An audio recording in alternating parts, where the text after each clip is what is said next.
अस्सलाम वालेकुम। आज के लेक्चर में हम यहाँ पे किसी भी फंक्शन की कॉन्टीन्यूटी से क्या मतलब होता है इसको हम देखेंगे। देखिए, बुक्स के अंदर आपको ये डेफिनेशन भी मिल जाएगी, इससे रिलेटेड क्वेश्चंस भी मिल जाएंगे, बट मैं यहाँ पे थोड़ा सा बुक से हट के मैं थोड़ा सा आपको ये स्ट्रक्चर इसका माइंड में बिठाना चाह रही हूँ कि ये हर फंक्शन, देखिए ये सारे जो फंक्शन आपके 11 टाइप्स के फंक्शंस राइट किए हुए हैं, इसकी बेसिकली इस पे हर फंक्शन पे मेरा एक सेपरेट आपको लेक्चर मिल जाएगा कैलकुलस की प्लेलिस्ट के अंदर, जिसमें हमने 1 बाय 1 सारे फंक्शन को डील किया था और इन फंक्शन की लिमिट को बताया था, साथ साथ ग्राफ के साथ हमने इसकी कॉन्टीन्यूटी को भी डिस्कस किया था।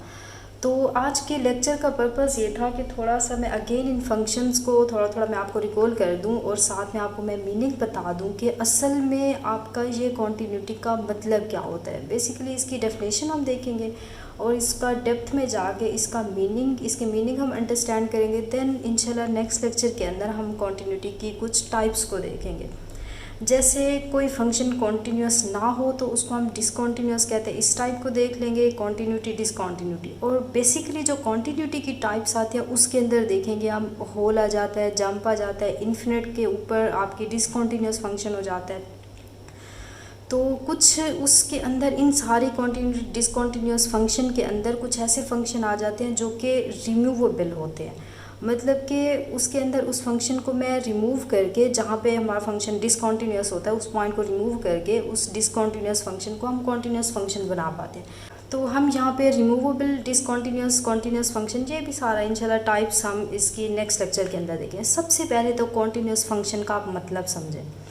देखिए, कॉन्टीन्यूस फंक्शन का मतलब मैथमेटिकली मैं आपको बताऊंगी, पहले उससे पहले हम ग्राफिकली इसका देख लेते हैं। मैंने पहले भी आपको बताया हुआ है, आज जस्ट हम थोड़ा सा इसको रिकॉल कर देते हैं कि अगर ग्राफिकली मैं इसको देखूं तो कॉन्टीन्यूस फंक्शन एक ऐसा फंक्शन होता है जो पेन उठाए बगैर हम ड्रा करें, मतलब उस फंक्शन के अंदर कोई गैप ना हो। जैसे कि फॉर एग्जाम्पल मैं एक फंक्शन ऐसे ड्रा करती हूँ, पेन उठाए बगैर कुछ भी मैं यहाँ पे ड्रा कर दूँ फंक्शन, तो ये एक हमारा कॉन्टीन्यूस फंक्शन होगा। अगर इसमें पेन मैं हटा देती हूँ, मतलब यहाँ पे मैं होल दे देती हूँ, तो अब ये इस पॉइंट पी पे मेरा फंक्शन जो है ये डिसकॉन्टीन्यूस हो जाएगा। क्लियर होगी बात। अब मैं कहती हूँ इसकी वैल्यू कहीं यहाँ पे एग्जिस्ट कर रही, तो अब मेरा फंक्शन जो है ये डिसकॉन्टीन्यूस हो गया। ये तो इसकी ग्राफिकली थोड़ा सा हो गया। अब फंक्शन के अंदर कॉर्नर भी आ सकता है। अब कॉर्नर पे हमें पता है हमारा फंक्शन कॉन्टीन्यूस तो होता है, बट यहाँ पे डिफरेंशिएबल नहीं होता। ये हम नेक्स्ट लेक्चर्स में करेंगे। इनफैक्ट साथ साथ अगर आप कैलकुलस में देख रहे हैं तो मैंने डिटेल में आपको करवाया हुआ है कि कॉर्नर आ जाए उसके ऊपर फंक्शन आपका डिफरेंशिएबल क्यों नहीं होता। अच्छा, ये तो हमारी होगी थोड़ा सा यहाँ पे ग्राफिकली हमने देख लिया कि कॉन्टीन्यूटी का क्या मतलब है। अब हम मैथमेटिकली देख लें, क्योंकि ऐसे फंक्शंस आ जाते हैं जिसको ग्राफ उसका ड्रा करना है एज एमसीक्यू उस पेपर के अंदर। ग्राफ अगर आपके माइंड में नहीं आ रहा, या कुछ ऐसे डिफ़िकल्ट फंक्शंस आ जाते हैं जिसका आप ग्राफ वहाँ पे जल्दी से ड्रा नहीं कर पाते, तो उसको आप इस डेफिनेशन यूज़ करके उसकी कॉन्टीन्यूटी के बारे में बताएंगे। अच्छा, एक और बात इसमें देखें कि हम कॉन्टीन्यूटी देखेंगे एक सिंगल पॉइंट पे भी देखेंगे, जो कि आपको यहाँ पे इनफैक्ट डिफाइन एक पॉइंट के लिए ही लिखी हुई नज़र आ रही है। देन उसके बाद हम किसी इंटरवल पे भी कॉन्टीन्यूस फंक्शन को चेक करेंगे, मतलब कि मैं कहती हूँ कि किसी सी पॉइंट पे कॉन्टीन्यूटी को चेक करें, यहाँ पे फंक्शन के कॉन्टीन्यूस होने के बारे में बताएं। और कोई मैं यहाँ पे इंटरवल ए से बी दे देती हूँ, इस इंटरवल पे मैं पूरे फंक्शन का कहती हूँ कि आप बताएं क्या ये फंक्शन कॉन्टीन्यूस है या डिसकॉन्टीन्यूस, पूरे इंटरवल पे। तो पूरे इंटरवल की भी बात होगी, पॉइंट की भी बात होगी, बहुत डिटेल में विद एग्जांपल ये पूरा टॉपिक हम यहाँ पे कवर करेंगे। आज जस्ट इसकी बेसिक मैं आपको बता दूँ कुछ ये फंक्शंस के बारे में, क्योंकि जब हम एग्जांपल्स को करेंगे ना तो ये सारे फंक्शन उसमें इन्वॉल्व होंगे, तो ये सारे फंक्शन आपको मेमोराइज होने चाहिए। अच्छा, कॉन्टीन्यूटी का जो टॉपिक होता है इनफैक्ट वो हमेशा लिमिट के बाद ही क्यों आता है, क्योंकि देखिए लिमिट क्या होता है। लिमिट अब ये भी डिटेल में हमने किया हुआ है। देखिए खुदारा आप बिल्कुल स्टार्ट से पढ़ना स्टार्ट करें, हर चीज़ ये एक चेन की शेप में आपकी ये एक लेक्चर सीरीज़ है, ये एक चेन बनी हुई है। जब तक आप प्रीवियस नहीं करेंगे या मिड में कुछ स्किप कर देंगे आपकी चेन ब्रेक हो जाएगी, या आप स्टार्ट से नहीं कर रहे तो आपको अच्छे से क्लियर नहीं होंगी चीज़ें। देखिए लिमिट का हमने देखा है कि लिमिट अगर मैं कहती हूँ x टेंड टू हमारा कोई एक a रियल नंबर पे जा रहा है f ऑफ x की हो, तो ये लिमिट हमारी एग्जिस्ट कब करती है। तो हमने देखा हुआ है कि अगर मैं इसकी लेफ़्ट हैंड लिमिट फाइंड करूँ और मैं इसी फंक्शन f ऑफ x की अगर मैं right hand x tend to a positive का मतलब राइट हैंड साइड है फंक्शन की, और नेगेटिव का मतलब यहाँ पे लेफ्ट साइड। अब इसका मतलब ये हर किस नहीं होता कि ए नेगेटिव पुट कर दे फंक्शन के अंदर, कुछ बच्चे ऐसे ही कर देते हैं, तो ए पॉजिटिव पुट नेवर। इसको हमने बहुत अच्छे से किया। अगर लेफ्ट हैंड लिमिट इक्वल आ जाए राइट हैंड लिमिट के, तो हम बोलते हैं हमारी जो इस फंक्शन की लिमिट है वो एग्जिस्ट कर रही है। क्या कर रही है? वो एग्जिस्ट कर रही है। अच्छा, अब इसी के अंदर, इसी चीज़ के अंदर एक और कंडीशन में अगर होल्ड करवा दूँ, उस फंक्शन में अगर वो होल्ड कर जाए, तो हम बोलते हैं हमारा जो फंक्शन है उसकी लिमिट एग्जिस्ट करने के साथ साथ, हमारा फंक्शन वो कॉन्टीन्यूस होने के साथ साथ, और हमारा वो फंक्शन लिमिट एग्जिस्ट करने के साथ साथ अब कॉन्टीन्यूस भी हो गया। तो उस वो थर्ड कंडीशन हमारी क्या है? वो थर्ड कंडीशन ये है कि आप लिमिट फाइंड ना करें, जस्ट आप उसी फंक्शन के अंदर, फंक्शन एफ ऑफ एक्स था, उसी फंक्शन के अंदर जिस पॉइंट पे आप लिमिट चेक करें, फॉर एग्जाम्पल ये ए था, उसी के ऊपर आप एफ ऑफ ए को फाइंड करें। अगर तो ये हमारा एग्जिस्ट कर रहा है, और ये एग्जिस्ट कर रहा है हमारा, और एफ ऑफ ए जो है left hand limit right hand limit के ये इक्वल आ जाता है, मतलब इसमें आप लिमिट के अंदर दो कंडीशन थी, left limit right limit equal होनी चाहिए। अब अगर थर्ड कंडीशन भी सेटिस्फाई हो जाए, मतलब ए पॉइंट उसके अंदर आप रिप्लेस करें, इनफैक्ट आप इसकी लिमिट भी फाइंड कर सकते हैं एक्स टेंड टू ए पे। पहले आप फंक्शन के अंदर ए को रिप्लेस करें, सिंप्लीफाई करें, then x tend to a replace करें। अगर ये फंक्शन तीनों के आंसर आपके पास इक्वल आ जाते हैं, तो तब आप कह सकते हैं कि आपका फंक्शन जो है पॉइंट ए के ऊपर कॉन्टीन्यूअस है। अब फिलहाल हम पॉइंट की बात करें, पूरे इंटरवल की बात नहीं कर रहे, जस्ट पॉइंट ए के ऊपर आपका फंक्शन कॉन्टीन्यूअस है। अगर पॉइंट सी आप ले रहे हैं तो वो सी के ऊपर कॉन्टीन्यूअस होगा, पॉइंट आप पी ले रहे हैं तो आप पे डिपेंड करता है जो भी आप पॉइंट सिलेक्ट करें। जैसे कि यहाँ पे पॉइंट सी आपको नज़र आ रहा है, मीन्स कि आपने जब भी कॉन्टीन्यूटी को चेक करना है, चाहे वो आप रियल एनालिसिस के अंदर कर रहे हैं, आप कैलकुलस के अंदर कर रहे हैं, आप किसी भी और सब्जेक्ट के अंदर कर रहे हैं, तो जस्ट सिंपल आपने इन तीन बातों का ख्याल रखना है। सबसे पहले आप उसकी लिमिट फाइंड करेंगे। इनफैक्ट अगर फंक्शन की लिमिट एग्जिस्ट कर रही है तो लेफ्ट लिमिट राइट लिमिट आपने अलग से फाइंड करने की आपको ज़रूरत नहीं है, जस्ट उसकी लिमिट फाइंड कर लें। लिमिट फाइंड करने के बाद उस पॉइंट पे फंक्शन की वैल्यू को देख लें। फंक्शन की वैल्यू भी अगर एग्जिस्ट कर रही है और दोनों का आंसर आपके पास सेम आ रहा है, तो मतलब आपका जो फंक्शन होगा वो कॉन्टीन्यूअस होगा। अब इसकी मज़ीद डिटेल में नहीं हम जा रहे, प्रीवियस लेक्चर्स के अंदर, कैलकुलस के अंदर, आप प्लेलिस्ट के अंदर जाएं तो हमने डिटेल के साथ सारा ये किया हुआ है। आज जस्ट मैं आपको थोड़ा सा रिकॉल कर रही हूँ। अब इनफैक्ट ये लेक्चर बनाने का पर्पस ये है कि ये आपका लेक्चर मैं बेसिकली डालना तो रियल एनालिसिस के अंदर चाह रही थी, बट इसको कैलकुलस के अंदर भी मैं इंक्लूड कर दूंगी, क्योंकि आपका कैलकुलस जो है उसके अंदर पहले मैंने कॉन्टीन्यूटी को बताया, फिर हमने लिमिट को स्टार्ट कर दिया, तो कॉन्टीन्यूटी में भी आपको वहाँ पे थोड़ा रिकॉल करने की ज़रूरत है, आपको भूल गया होगा। तो अब हम लिमिट के 100+ क्वेश्चंस कर लिए हैं कैलकुलस के अंदर। अब ये कॉन्टीन्यूटी को हम स्टार्ट करने जा रहे थे, तो तब ये लेक्चर मैंने अपलोड यहाँ पे कर दूँगी कैलकुलस के अंदर। कॉन्टीन्यूटी के क्वेश्चंस जो हैं वो कर लेने, और साथ साथ में कॉन्टीन्यूटी का टॉपिक आ रहा था रियल एनालिसिस के अंदर, तो उसके अंदर भी इंक्लूड कर दूंगी ताकि आपको बेसिक बातें पता हों। तो जब बेसिक आपकी क्लियर होगी, तो जब हम इसके थोड़े लेंथी थोड़े टफ क्वेश्चंस होंगे वो करेंगे, तो आपके ये जब माइंड में होगा, बेसिक क्लियर होंगी, तो आप अच्छे से वहाँ पे उसको कर पाएंगे। अच्छा, तो इसके लिए मैं अब ये डिफरेंट यहाँ पे फंक्शंस को राइट किया है। इसके अंदर देखें, सबसे पहले कांस्टेंट फंक्शन आ रहा है, तो कांस्टेंट फंक्शन को बहुत अच्छे से हमने किया। अगर ग्राफिकली देखूँ तो कांस्टेंट फंक्शन जो होता है कुछ ऐसे होता है। अच्छा, अब कांस्टेंट फंक्शन जो होता है, देखें ये हमेशा आपके पास कॉन्टीन्यूअस होगा, क्योंकि ये लाइन ऐसे जा रही है, ये भी कांस्टेंट फंक्शन हो सकता है, ये भी हो सकता है, ये भी हो सकता है, कुछ भी आपकी ये लाइन आपकी वर्टिकल या हॉरिजॉन्टल आ जाए, ये आपका कांस्टेंट फंक्शन बन जाता है। कांस्टेंट फंक्शन का मतलब कि एफ ऑफ एक्स इक्वल 3 आप दे दें, यहाँ पे 2 लगा दें, मतलब वेरिएबल के बगैर आ रहा है, कोई भी कांस्टेंट फंक्शन है, y इक्वल 2 आ रहा है, y इक्वल 3 आ रहा है, तो जब इसमें x ही इन्वॉल्व नहीं है, x टेंड टू आप जो भी करवाएंगे आपके पास आंसर सेम आएगा, मतलब इसकी लिमिट भी हमेशा एग्जिस्ट करेगी और ये फंक्शन हमेशा आपके पास कॉन्टीन्यूअस होगा।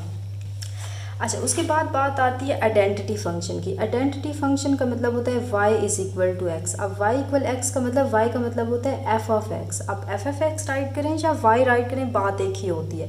इज़ इक्वल टू आ रहा है आपके पास x, और इसका अगर हम ग्राफ देखें तो इसका ग्राफ जो होता है यहाँ ओरिजिन को टच करके आपका फर्स्ट और थर्ड क्वाड्रेंट के अंदर होता है। तो ये देखें आप, इसके अंदर कोई ब्रेक नहीं आ रहा, ये एक कॉन्टीन्यूअस फंक्शन आ रहा है। तो मतलब कांस्टेंट फंक्शन, आइडेंटिटी फंक्शन जी हमेशा आपके पास एक क्या होता है, कॉन्टीन्यूअस फंक्शन होते हैं। अच्छा, अब नेक्स्ट बात आती है पोलिनोमियल फंक्शंस की। अच्छा, इसको ज़रा गौर से देखना है। पोलिनोमियल फंक्शंस का आप मोस्टली बुक्स के अंदर देखते होंगे कि जो पोलिनोमियल फंक्शन होते हैं ऑलवेज कॉन्टीन्यूअस होते हैं, बट ऐसा नहीं है। इसके साथ अगर एक और चीज़ आप इंक्लूड कर दें तो आपकी जो बात होगी वो मोर करेक्ट हो जाएगी। क्यों? क्योंकि देखें पोलिनोमियल फंक्शन में अगर कहती हूँ हमेशा कॉन्टीन्यूस होता है, अगर इसके अंदर कुछ ब्रेक आ जाए तो वो डिसकॉन्टीन्यूस हो जाएंगे। क्योंकि हम अभी नेक्स्ट करेंगे पीस वाइज फंक्शन, बल्कि कैलकुलस के अंदर अगर आप पढ़ के बैठे तो कैलकुलस के अंदर हम पीस वाइज फंक्शन कंटिन्यूटी के अंदर डिस्कस कर चुके हैं, जिसके अंदर ऐसे होता है कि आपके दो टाइप के फंक्शन आ जाते हैं। जैसे मैं कहती हूँ कि एक्स स्क्वायर माइनस 1 हमारा फंक्शन आ रहा है, कब आ रहा है? जब हम एक्स 1 से बड़ा ले रहे हैं। और मैं कहती हूँ मेरा फंक्शन जो है एक्स स्क्वायर प्लस 1 आ रहा है, कब आ रहा है? जब मेरा एक्स है 1 से लेस के इक्वल आ रहा है। आप देखिए यहाँ पे x इक्वल 1 पे हमारा फंक्शन जो है ब्रेक हो रहा है, या x इक्वल 1 के लिए कुछ आपको अलग से गिवन हो कि x इक्वल 1 पे हमारा जो फंक्शन है वो जस्ट एक्स स्क्वायर आ रहा है। आपको इस तरह के पीस वाइज फंक्शन नज़र आएंगे। इनफैक्ट इसकी डिटेल हम नेक्स्ट लेक्चर में करेंगे, इस टाइप के क्वेश्चंस को भी हम सोल्व करेंगे। या x इक्वल 1 आपका यहाँ पे भी हो सकता है कि इक्वल 1 के लिए आपकी कंडीशन आ रही है। अब आप यहाँ पे चेक करें कि क्या आपका ये फंक्शन कॉन्टीन्यूस है या डिसकॉन्टीन्यूस। तो देखिए हालांकि ये फंक्शन हमारा पोलिनोमियल है, अगर पोलिनोमियल फंक्शन ऑलवेज कॉन्टीन्यूस होते तो आपको तो ये चेक करने की ज़रूरत ही नहीं थी। आप कहते हैं पोलिनोमियल फंक्शन तो हमेशा कॉन्टीन्यूस होते हैं, हमें चेक करने की ज़रूरत नहीं, हम इसको बोल दें कॉन्टीन्यूस है। बट ये आपका डिसकॉन्टीन्यूस फंक्शन भी हो सकता है। ऐसा क्यों हो रहा है? हालांकि ये पोलिनोमियल फंक्शन है, इसको तो हर टाइम कॉन्टीन्यूस होना चाहिए था। तो यही रीज़न है कि ये आप कंडीशन एक इसमें स्किप कर जाते हैं। वो कौन सी है कि कॉन्टीन्यूस फंक्शन ऑलवेज आपके जो पोलिनोमियल फंक्शन है ऑलवेज कॉन्टीन्यूस हो सकते हैं। कब? जब वो अपनी वैल्यू चेंज ना करें, when they don't change their values. ये आप सेंटेंस साथ में इंक्लूड करेंगे तब आप बोलेंगे कि हमारे फंक्शन जो पोलिनोमियल फंक्शन होते हैं वो हमेशा कॉन्टीन्यूस होते हैं। अच्छा, ये एग्जांपल मैंने खुद से रैंडम लिए तो इसको चेक कर लेते हैं। अब एक्स इक्वल, चलिए यहाँ पे टाइम ज़्यादा हो जाएगा, इसको चेक नहीं करते। आप करना चाह रहे हैं तो नेक्स्ट लेक्चर के अंदर एग्जांपल के साथ हम इसको करेंगे। तो बट यहाँ पे बताने का पर्पस ये था कि ये सेंटेंस आपका इसके बगैर कंप्लीट नहीं होता कि पोलिनोमियल फंक्शन हमेशा कॉन्टीन्यूस होते हैं, जब तक आप साथ में ये नहीं लगाते कि उसकी वैल्यू, अगर वो अपनी वैल्यू चेंज नहीं कर रहे। क्लियर होगी बात? अच्छा, अब नेक्स्ट आता है रैशनल फंक्शन। रैशनल फंक्शन आपका कुछ भी हो सकता है, जैसे मैं यहाँ पे लिखूँ x बाय x प्लस 5, ये हमारा रैशनल फंक्शन है। रैशनल फंक्शन का मतलब ये होता है कि ऊपर कोई फंक्शन p इंटू एक्स आ रहा है और डिवाइजर में q इंटू एक्स आ रहा है। अच्छा, अब ये फंक्शन कॉन्टीन्यूस कब होगा? ये फंक्शन कॉन्टीन्यूस का उस टाइम होगा। अच्छा, एक और बात भी इसमें समझें कि कॉन्टीन्यूस फंक्शन जो है, कॉन्टीन्यूटी जो है, हम हमेशा उस पॉइंट पे चेक करते हैं जो उसकी डोमेन में इंक्लूड हो। जो चीज़ फंक्शन की डोमेन में इंक्लूड नहीं होगी, जो पॉइंट फंक्शन की डोमेन में इंक्लूड नहीं होगा, तो वहाँ पे फंक्शन कभी भी कॉन्टीन्यूस नहीं हो सकता। हाँ, उस पॉइंट पे आपके फंक्शन की लिमिट एग्जिस्ट कर सकती है। ये भी कैलकुलस के स्टार्ट में ही जब कॉन्टीन्यूटी लिमिट को हम डिस्कस कर रहे थे, ये बात बहुत ही अहम है, मैंने आपको बताई थी कि आपका जो फंक्शन है, जो आपका फंक्शन ले रहे हैं, वो आपकी लिमिट, आपकी वो पॉइंट अगर डोमेन में है या नहीं है, उस पर लिमिट एग्जिस्ट कर भी सकते हैं, नहीं भी कर सकती। मतलब कुछ ऐसे भी आपके पास केसेस आते हैं कि आपका जो पॉइंट होता है वो आपकी डोमेन में इंक्लूड नहीं होता, बट उस पर लिमिट एग्जिस्ट कर जाती है। ये कॉन्सेप्ट जस्ट लिमिट के अंदर होता है। बाकी आप कॉन्टीन्यूटी पढ़ रहे हैं, डिफरेंशियबिलिटी पढ़ रहे हैं या कुछ और पढ़ रहे हैं, तो वो पॉइंट हमेशा कॉन्टीन्यूस उस पॉइंट पे फंक्शन होगा जो आपका पॉइंट जो है डोमेन के अंदर इंक्लूड होगा। तो अब देखिए इस फंक्शन की हमारे पास डोमेन है, ये नॉट इक्वल टू 0 होना चाहिए। मतलब डिवाइजर में हमें पता है रैशनल फंक्शन ये 0 के इक्वल नहीं होने चाहिए। तो इट मीन्स x हमारा -5 नहीं होना चाहिए। जब मेरा x यहाँ पे -5 हो जाएगा तो डिवाइजर में देखिए मेरे पास यहाँ पे क्या आ जाएगा, ये डिवाइजर में मेरे पास 0 आ जाएगा, तो ये तो अनडिफाइंड हो जाएगी टर्म। तो मतलब ये फंक्शन मेरा हमेशा कॉन्टीन्यूस होगा जस्ट -5 के अलावा। जस्ट r में से आप -5 को हटा दें इस डोमेन के अंदर, हमारा फंक्शन ये हमेशा कॉन्टीन्यूस होगा। क्लियर होगी बात? तो अब ये क्वेश्चन इसको हम सोल्व नहीं कर रहे, अगेन वही बात, जस्ट मैं यहाँ पे आपको चीज़ें रिकॉल कर रही हूँ। क्वेश्चंस करने बैठ गए तो हमारे ये लेक्चर जो होगा वो काफ़ी लेंथी हो जाएगा। अच्छा, ये तो हमारे हो गए रैशनल फंक्शन। रैशनल फंक्शन भी हमेशा कॉन्टीन्यूस होते हैं, बट उस कंडीशन के अंदर कॉन्टीन्यूस नहीं होंगे, उस पॉइंट पे कॉन्टीन्यूस नहीं होंगे जहाँ पे आपका वो पॉइंट है वो डोमेन में इंक्लूड नहीं हो रहा, या जहाँ पे आपका फंक्शन जो है वो इन्फिनिट को अप्रोच कर रहा है। मतलब डिवाइजर में जैसे ही 0 बनेगा तो आपका फंक्शन इन्फिनिट हो जाएगा। तो उस फंक्शन रैशनल फंक्शन उस आपके पॉइंट पे कॉन्टीन्यूस होंगे जो आपकी डोमेन में इंक्लूड होंगे। नेक्स्ट बात आती है यहाँ पे ट्रिग्नोमेट्रिक फंक्शन। ये भी आपके हमेशा कॉन्टीन्यूस होते हैं। जस्ट उस पॉइंट पे कॉन्टीन्यूस नहीं होते जो आपकी डोमेन में इंक्लूड होते हैं। जैसे मैं यहाँ पे साइन थीटा की बात करूँ, ट्रिग्नोमेट्रिक फंक्शन में यही होता है ना, कोसाइन थीटा की बात करूँ, उसके बाद टेन थीटा की बात, और उसके बाद मैं कोट थीटा को अगर राइट करूँ, कोट के बाद आप यहाँ पे सीकेंड थीटा, और उसके बाद आपको सीकेंड थीटा, ये आपके 6 होते हैं यहाँ पे ट्रिग्नोमेट्रिक फंक्शन। तो इसके अंदर देखें साइन फंक्शन जो होता है इसकी डोमेन में क्या होता है, इसकी डोमेन जो होती है ऑल रियल नंबर्स होते हैं। तो ऑल रियल नंबर्स मतलब अगर साइन का ग्राफ भी आप देखें तो कुछ ये इस तरह वेव फॉर्म में होता है, तो मतलब ये कभी भी आपका डिसकॉन्टीन्यूअस नहीं होता। तो जस्ट अगर साइन फंक्शन की बात करें या जस्ट कॉस फंक्शन की बात करते हैं तो इसकी ये कभी भी अनडिफाइंड नहीं होते। इसकी जो डोमेन होती है सेट ऑफ नेचर में, तो आप कह सकते हैं ये ऑलवेज, इसकी लिमिट भी एग्जिस्ट करती है, ये हमेशा आपके पास कॉन्टीन्यूअस ही होते हैं। अच्छा, अब अगर कुछ इस टाइप में फंक्शंस आ जाते हैं, जैसे साइन थीटा के अंदर कुछ मैं इंक्लूड कर दूँ, साथ में एक्स लगा दूँ, डिवाइजर में एक्स लगा दूँ, एक्स स्क्वायर, तो इस टाइप के फंक्शन आप ये नहीं कह देना कि साइन आ रहा है तो इसलिए हमेशा कॉन्टीन्यूअस होगा, never. Just only sine theta आ रहा है तो वो कॉन्टीन्यूअस होता है। उसके अंदर कुछ फंक्शन आपके पास एडअप हो रहे हैं, डिवाइड हो रहे हैं, सब्ट्रैक्ट हो रहे हैं, तो उसको आपको तो चेक करना पड़ेगा। तो ये ट्रिग्नोमेट्रिक फंक्शन की लिमिट कैसे फाइंड करते हैं, ये भी स्टार्ट में हमने कैलकुलस के अंदर किया हुआ है। तो देखिए आप बिल्कुल स्टार्ट से देखें, कैलकुलस अपनी अच्छी करें, उसके बाद आप रियल पे आएँ तो इंशाल्लाह सब कुछ आपको समझ में आएगा। अच्छा, जस्ट अगर मैं साइन थीटा की बात करूँ, जस्ट अगर मैं कोस थीटा की बात करूँ, तो ये ऑल डोमेन, ऑल इसकी डोमेन जो होती है set of natural number, set of real numbers होती है। तो मतलब आपकी ये डोमेन के ऊपर ये इसकी डोमेन जो है ऑल रियल नंबर्स आ रहे हैं, तो मतलब ये ऑलवेज आपका कॉन्टीन्यूअस होगा। बट अगर मैं यहाँ पे टेन थीटा की बात करूँ तो टेन थीटा आपको पता है ये कितना होता है, sine theta by cos theta होता है। तो आप देखें डिवाइज़र की बात आ गई, जब डिवाइज़र की बात आएगी तो अब ये रैशनल फंक्शन बन गया। तो अब ये तब कॉन्टीन्यूअस होगा जब ये आपका चीज़ 0 के इक्वल ना हो।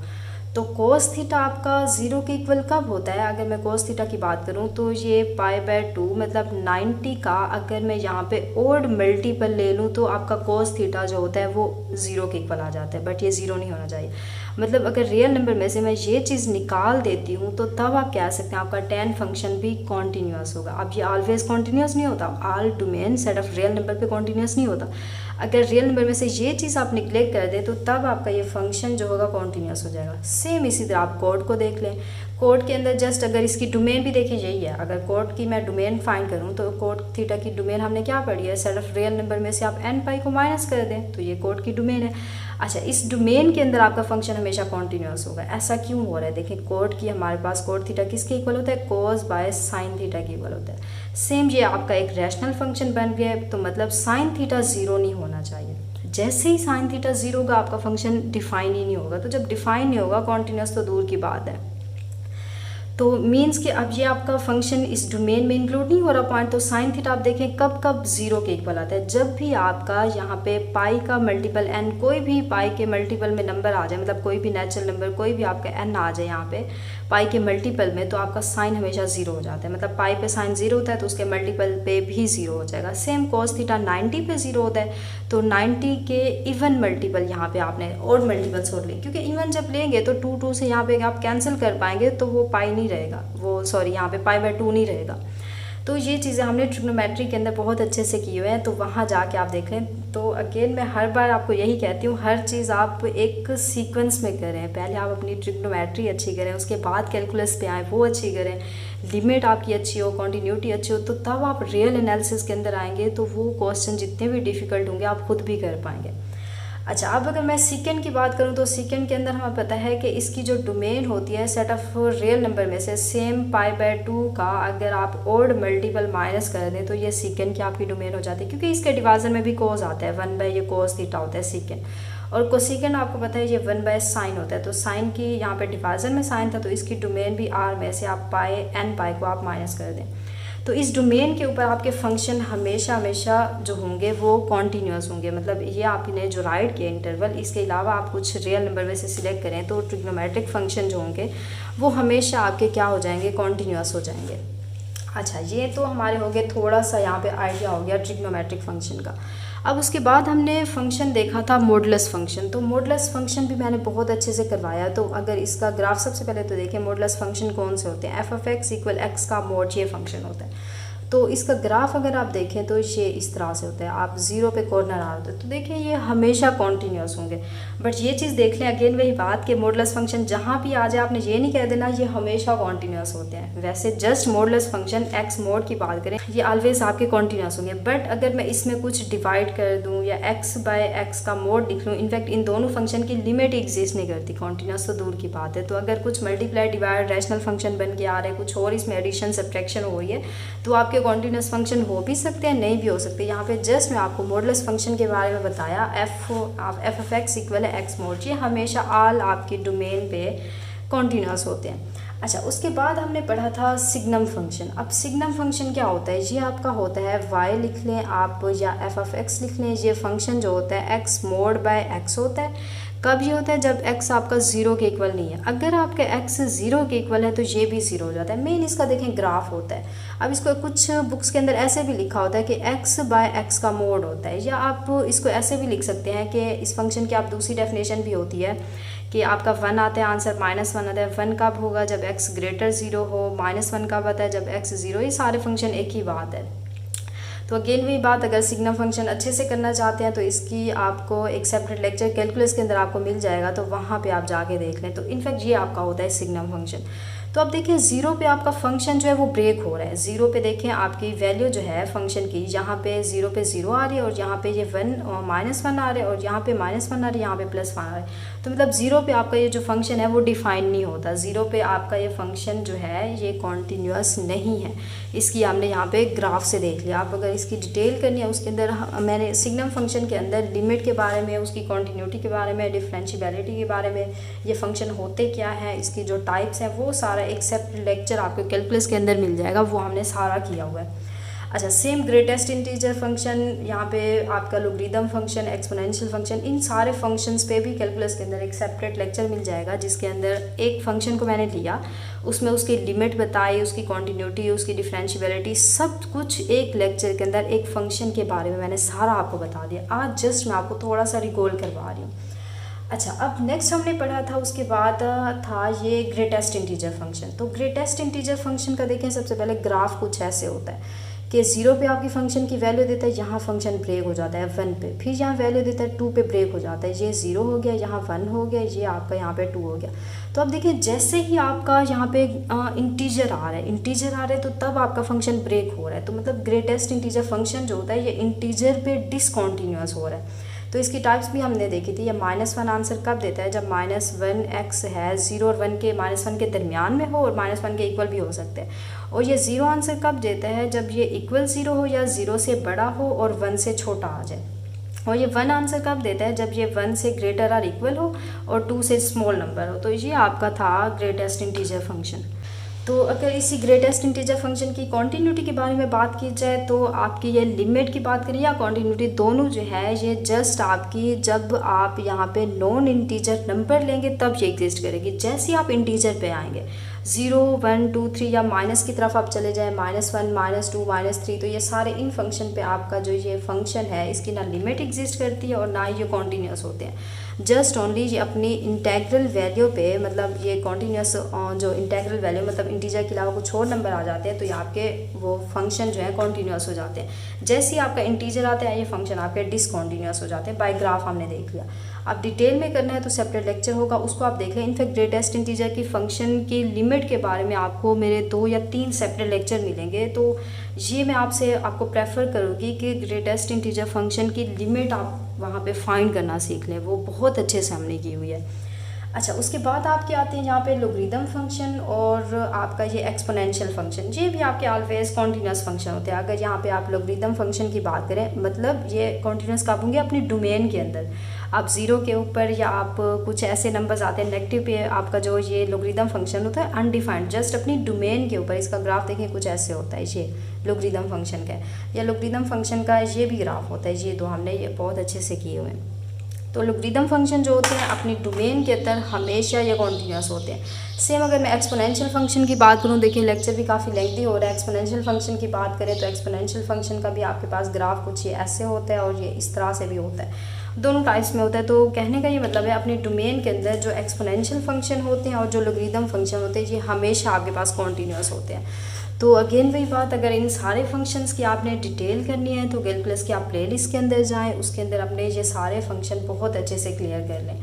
क्लियर होगी बात। तो आज जस्ट हमने यहाँ पे इन फंक्शन की कॉन्टीन्यूटी को रिकॉल किया। तो इंशाल्लाह अगर आज आप लेक्चर उसके अंदर देख रहे हैं, कैलकुलस के अंदर देख रहे हैं, तो नेक्स्ट लेक्चर के अंदर हम यहाँ पे कॉन्टीन्यूटी की टाइप्स को डिस्कस करेंगे, जिसमें आपका होल आ जाए, जंप आ जाए, या इन्फिनिट पे लिमिट आपकी आ जाए, कॉन्टीन्यूस फंक्शन एवरीवेयर कब होता है, या डिसकॉन्टीन्यूस फंक्शन, ये सारी टाइप्स को हम देखेंगे। और देन हम उसके बाद अपने क्वेश्चंस मतलब अपने प्रैक्टिस प्रॉब्लम को स्टार्ट करेंगे। और अगर आप ये लेक्चर मेरा उसके अंदर देख रहे हैं और रियल एनालिसिस के अंदर, तो रियल एनालिसिस के अंदर देखें थोड़ा सा बेसिक बताने के बाद, कुछ एग्जांपल करने के बाद हम थोड़े ट्रिकी क्वेश्चन की तरफ आएंगे, जो कि इनफैक्ट रियल एनालिसिस में कॉन्टीन्यूटी को वहाँ पे डिफाइन करते हैं, या उसके बाद हम कुछ थ्योरम्स और रिजल्ट्स को डिस्कस करेंगे। क्लियर हो की बात। तो चलें फिर आज के लिए इतना ही काफ़ी। ओके, अल्लाह हाफिज़।